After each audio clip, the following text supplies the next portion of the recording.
12.6. Okay, so let's say you're choosing your outfit for the day and you open your wardrobe or dressing room or whatever you place you store your outfits in, and these are your options. So after seeing your options, you want to figure out how many possible outfits you can create with these options. So how do you do that? So one way that comes to mind is listing those options and then counting how many options you have. So let's do that. So your first option or combination is W and then Y and R. So W, Y, R, then W, Y, G, and so on. So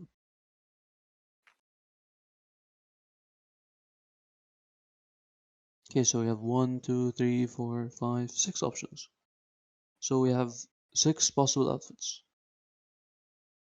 While we got what we wanted, this way is very inefficient, especially if we have a lot of options and a lot of columns here.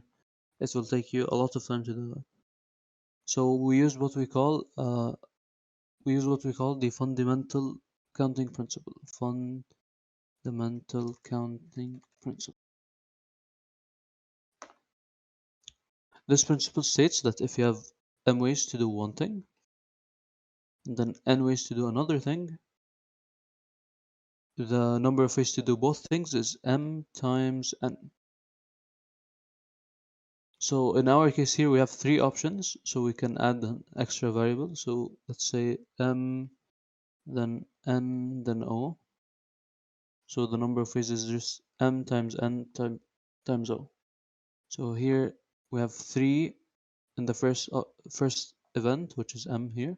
It will be 3 times 1 times 2, so it will be 6. And we get the same answer in way less time. And with that, let's go to the questions. If a code only accepts letters and has 3 slots, how many different number of codes can you make?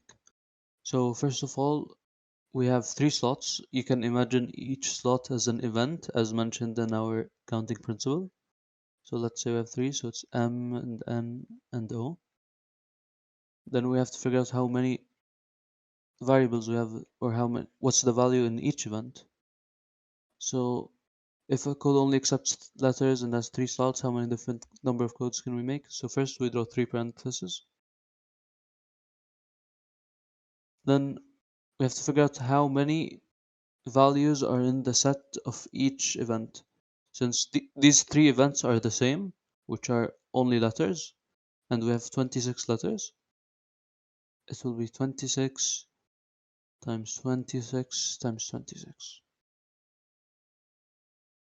So it will equal to 26 cubed, which is 17,576.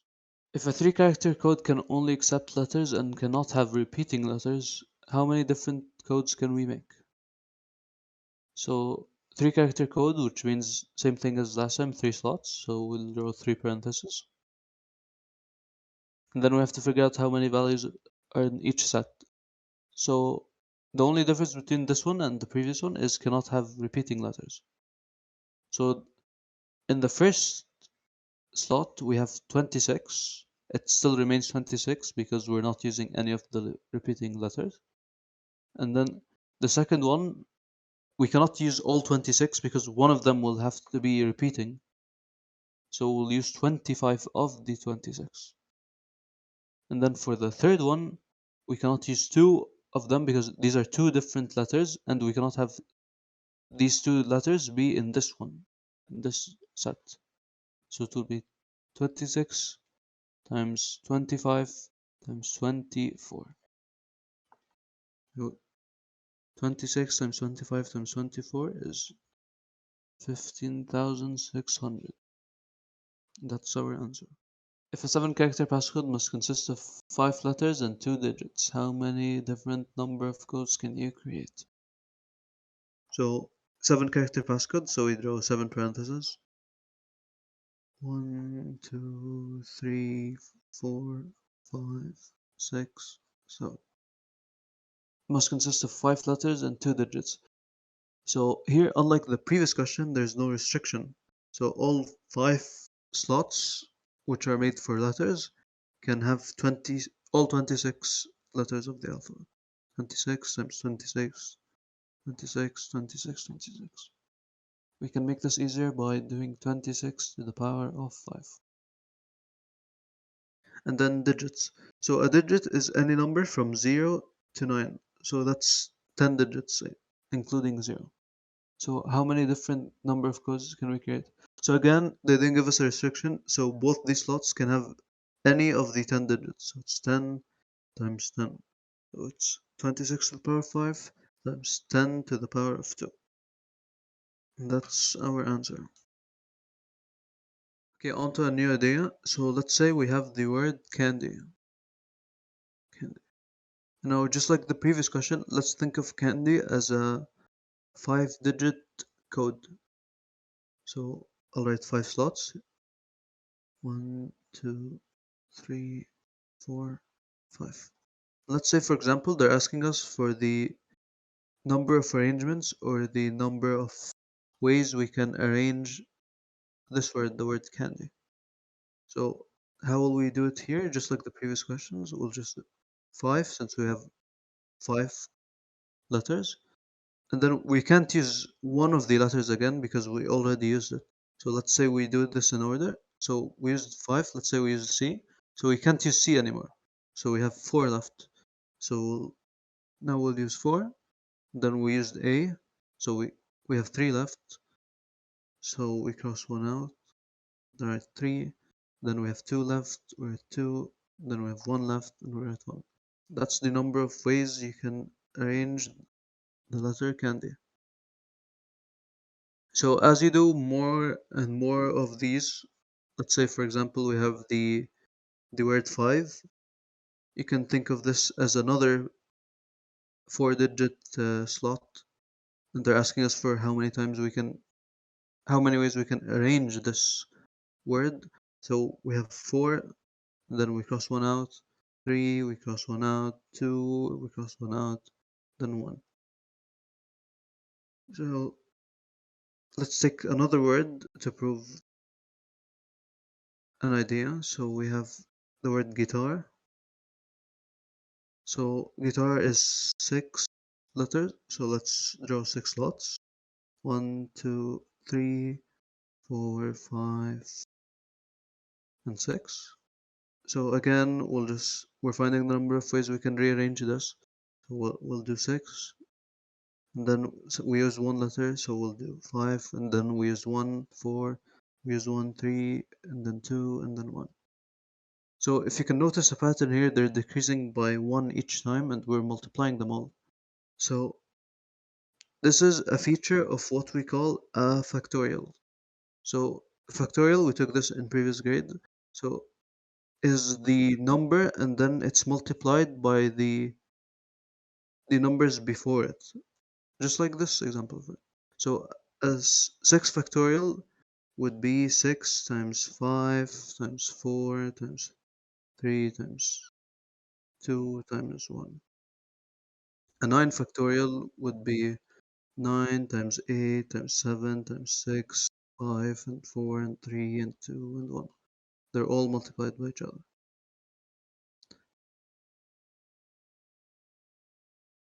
So in the previous examples, we can notice that they're all factorials. So we can actually make a rule for this. So let's remove all this.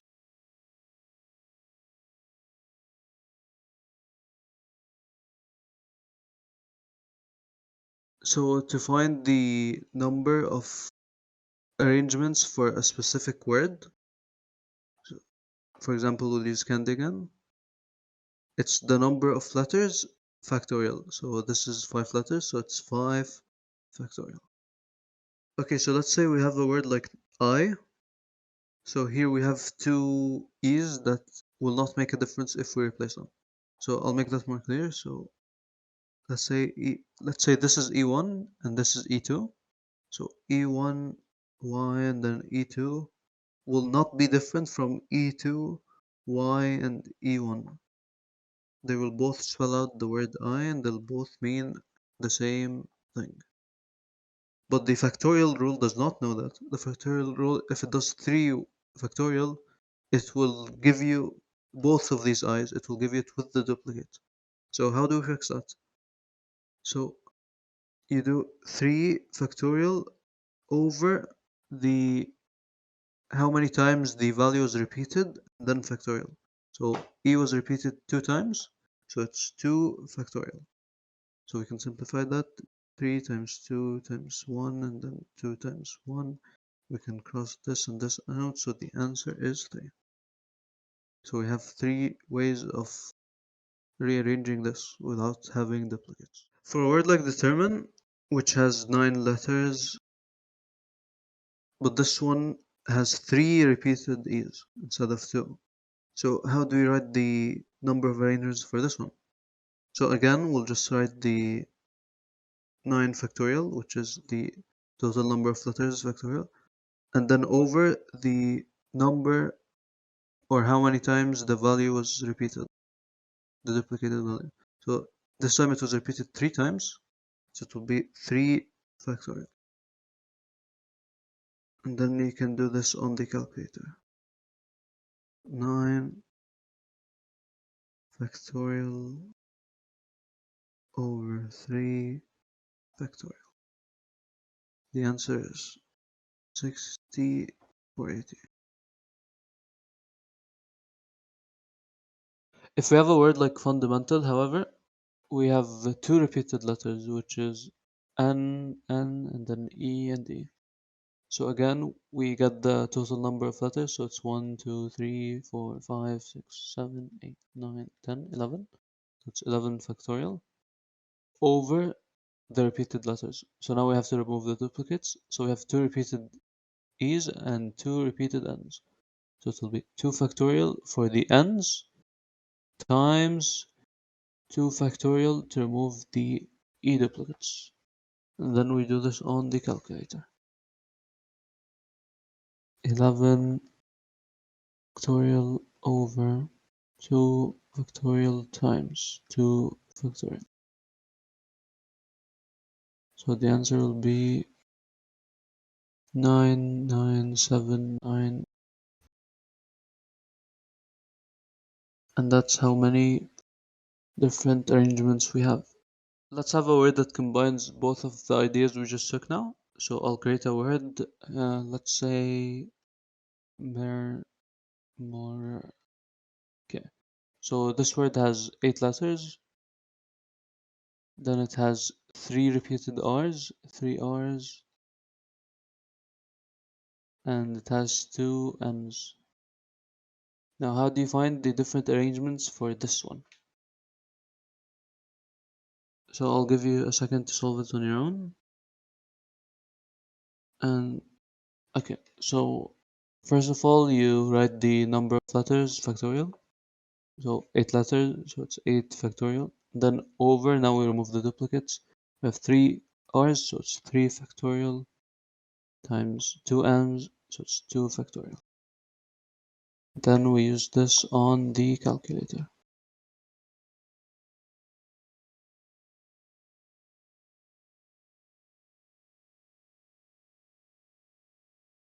3,360.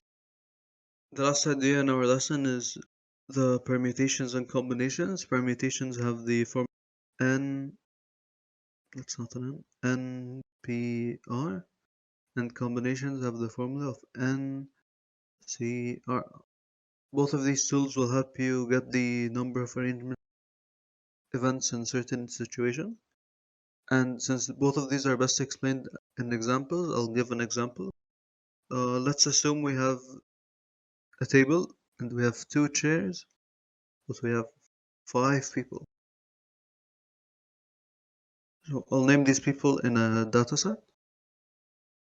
A, B, C, D, E. Let's assume each one is a person. So if we want to arrange each one on 2 chairs, if we want to get the possible number of arrangements, let's list them first. We have AB. AB can be on 2 chairs. Then we have AC. Then we have AD. We have AE. We have BA. While A and B might be the same people. NPR is order sensitive, so AB in NPR is not the same as BA. It counts both as two different orders. So moving on, back to the question. Continue B, C, then B, D.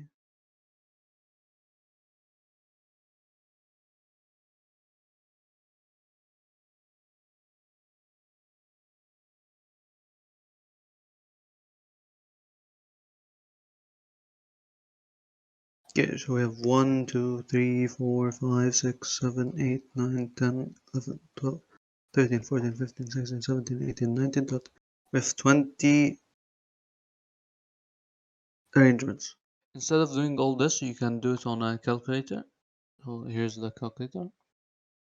The button for the permutations is right here. It's the it's shift multiplication. It gives you the p, and you have to write the value of n and the value of r. So what is the value of n and what is the value of r? So the value of n is the total values in the set. So here there we have 5 values.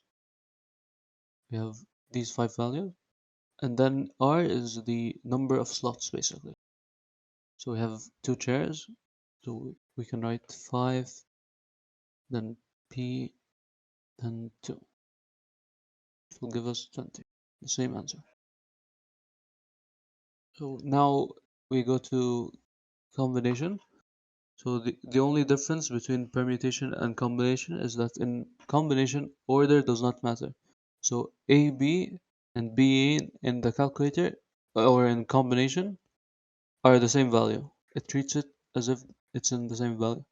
So we can use this list to cross out all the duplicates and then we have the combination.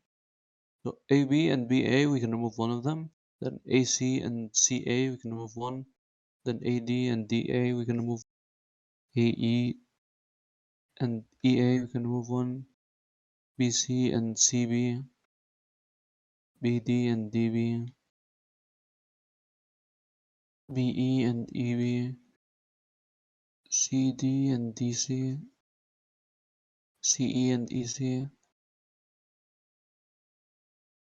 and AD and DA. To remove DE and then DE. Okay, so we have AB, we have AC, we have AD, AE, BC, BD, BE, CD, and CE. So 1, 2, 3, 4, 5, 6, 7, 8, 9, 1, and 10. So we can also do this on the calculator. The n and r values are the same. So it will be 5 and then the combination button is right beside the permutation button. So shift C to 10. So with that, let's get into the questions. In how many ways can a judge award blue, red, and yellow ribbons to 3 films at a film festival if there are 10 films entered? So here, the first thing we have to do is decide if it's permutation or a combination. So here it's permutation because order matters, because if let's say we have 3 films, film A and B and C, film A getting the blue ribbon and film B getting the red and film C getting the yellow is way different than C getting the blue and A getting the red and B getting the yellow. So we'll use combination. So we'll get the calculator. Now we have to find what the value of n is and what the value of r is. So the value of n is the number of data in the dataset, and we have 10 films entered. So it's A, B, C, etc. So n is the 10, then r is the 3, because it's the slots. We have 3 slots, which are the blue, red, and yellow ribbons. So we do 10C3. So the answer is 720. So we have 720 different orders. Chess tournament has 16 players. Every player plays every other player exactly once. How many chess matches will be played? So first of all, we have to figure out if it's permutation or combination. So we can decide on using either NPR, NCR. So if we want to use NPR, we have to figure out that order matters. Order matters. If we want to use NCR, we have to figure out that order does not matter. Order no matter.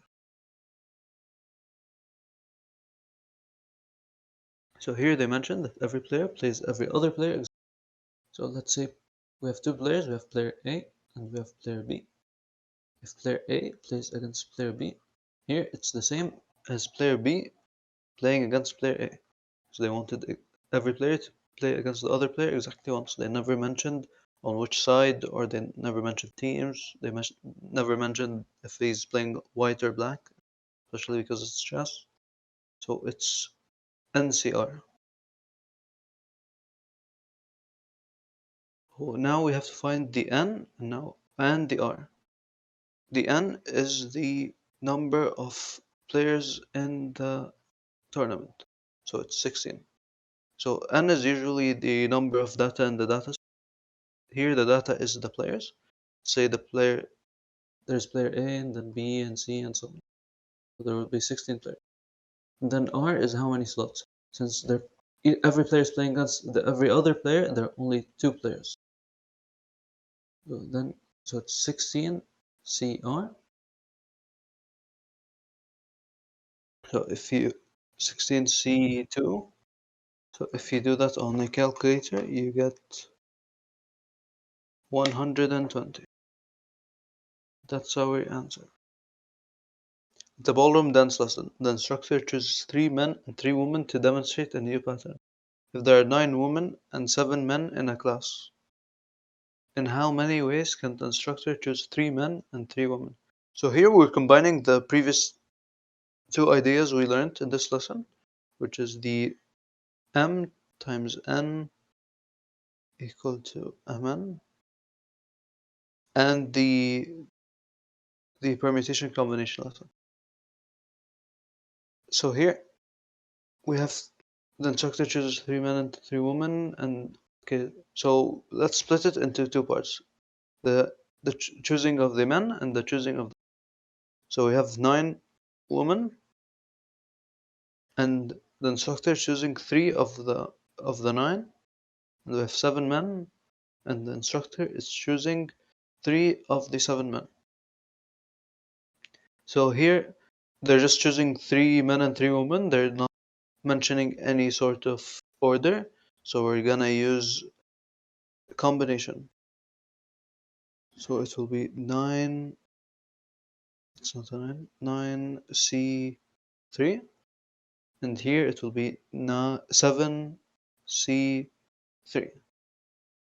So now we have the number of possibilities for event number 1 and number of possibilities of event number 2, and as we mentioned at the beginning, to get the possibility of both events, we multiply them by each other. So it will be 9C3 and 7C3. So on the calculator, 9C3 times 7C3 equals to 2940. And that's our final answer. That will be it for lesson 12.6, the principles of counting. If you have any questions or want to ask anything at all, you can ask it down below in the comments or in the server. If you want more tutorials on math or any other subjects, you can find them all in the channel. And yeah, enjoy these tutorials.